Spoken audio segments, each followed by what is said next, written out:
ریاکار شخص جو صرف دنیا کو دکھانے کے لیے نیکیاں کرتا تھا۔ ایک دن بادشاہ کا مہمان ہوا۔ اس نے بادشاہ پر اپنی بزرگی کا رغب ڈالنے کے لیے بالکل تھوڑا سا کھانا کھایا، لیکن نماز میں کافی وقت لگایا۔ جب یہ شخص بادشاہ سے رخصت ہو کر اپنے گھر آیا تو آتے ہی کھانا طلب کیا۔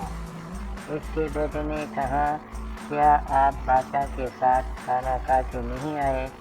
اس نے کہا، وہاں میں نے اس پیار سے کم کھایا تھا کہ بادشاہ کو میری پرہیزگاری کا اعتبار ہو جائے اور اس کے دل میں میری عزت زیادہ ہے۔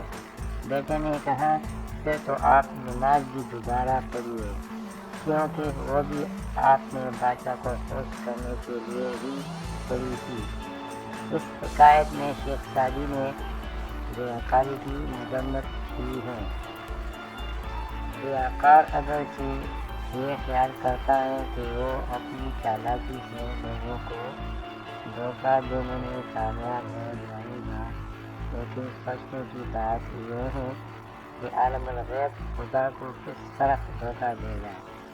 قیامت کے دن اس کے اچھے برے سب اعمال ظاہر ہو جائیں گے اور اس ریاکاری پر سخت عذاب کا مرتکب ہوگا۔